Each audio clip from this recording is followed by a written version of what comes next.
निंदा करते हैं ना तो उसका पाप हमारे माथे चढ़ता चले जाता है।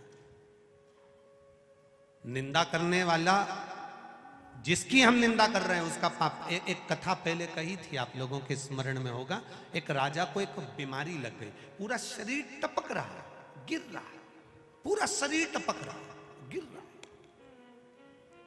बड़ी भयंकर बीमारी, गल गल कर शरीर नीचे गिर रहा था। राजा ने सारे वेदों को दिखाया, सारे डॉक्टरों को दिखाया, पर राजा का शरीर ठीक नहीं हुआ। आखिरी में राजा ने विचार कर अब करूं तो करूं क्या। गुरु जी के पास गया, गुरुदेव मेरे शरीर में एक रोग लग गया, शरीर टपक टपक कर जमीन पर गिर रहा है। गुरुदेव मेरा शरीर गल रहा है, गुरु जी आप बताओ, कुछ अच्छा बता दीजिए। गुरु जी ने कहा, राजन तेरा शरीर गिर रहा है? हाँ। टपक रहा है? हाँ। शरीर गल रहा है? हाँ। राजन तेरा भाई था ना, वो तो मर गया, भाभी कहां है? घर में।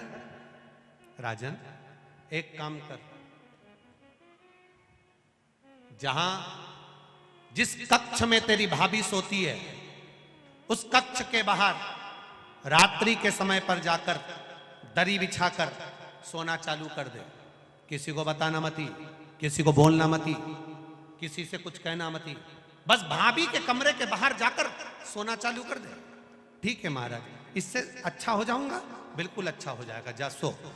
अब गुरु जो बताता है बड़ा विचित्र बताता है। दुनिया के लोगों को भले लगता है क्या शंकर जी को जल चढ़ाने से ऐसा हो सकता है, क्या बेलपत्र चढ़ाने से ऐसा हो सकता है, क्या धतूरा चढ़ाने से ऐसा हो सकता है, क्या शहद चढ़ाने से ऐसा हो सकता है, क्या चावल का दाना चढ़ाने से ऐसा हो सकता है, क्या शंकर जी के मंदिर में सफाई करने से, शिव जी के मंदिर को धो देने से शंकर के मंदिर को साफ कर गया, उसके मर गया, उसके कमरे में जाकर सोता।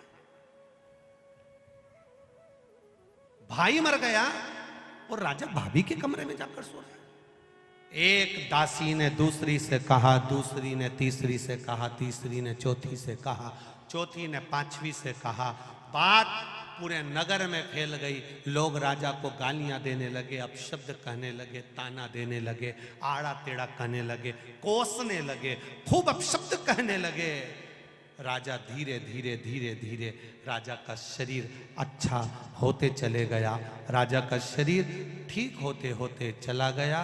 राजा एक नारियल लेकर, श्रीफल लेकर गुरु जी के पास पहुंच गया। गुरु जी किसी डॉक्टर की दवाई नहीं लगी, किसी वेद की औषधि नहीं लगी, केवल भाभी के कमरे के बाहर सोने से मेरी बीमारी ठीक हो गई। कैसे हो गई?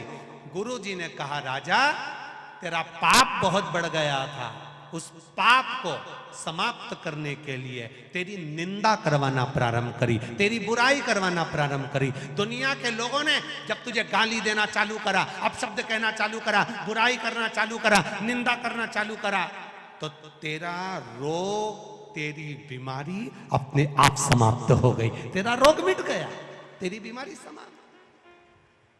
तुम देखना, अपने अपने घरों में देखना,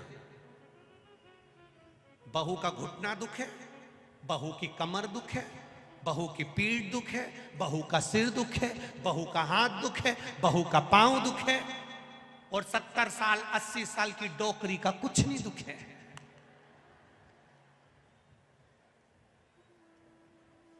वो बूढ़ी अम्मा का कुछ नहीं दुखता, वो माता का कुछ नहीं दुखता।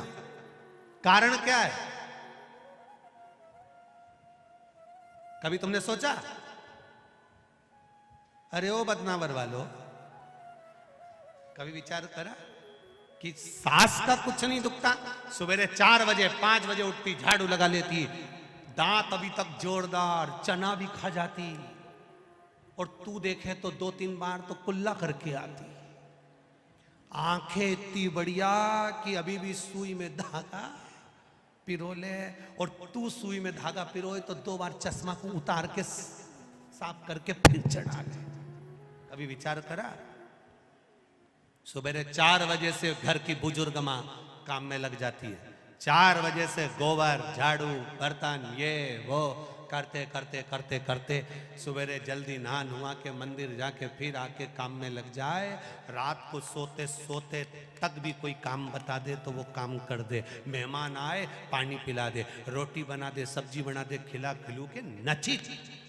और तेरे शरीर में कष्ट, बहू का हाथ दुखे, पांव दुखे, सिर दुखे, कमर दुखे, कभी विचार करा कि बूढ़ी माँ को कुछ नहीं होता और तुझे क्यों होता? उसका कारण केवल एक ही है, घर की बहू मायके में जाकर सास की इतनी बुराई करती, इतनी बुराई करती, इतनी बुराई करती कि सास एकदम जोरदार होती चली जाती है।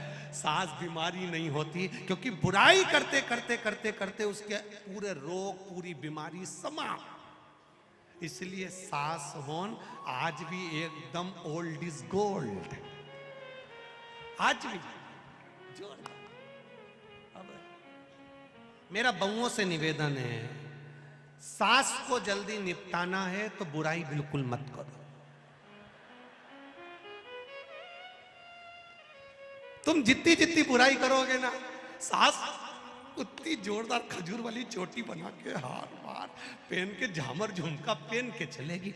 और तुम बुराई करना बंद कर दोगे तो सास भी धीरे धीरे धीरे धीरे धीरे धीरे फिर पलंग पे मिलेगी। अगर तुम जितनी बुराई करोगे उतनी वो रसोई घर में मिलेगी।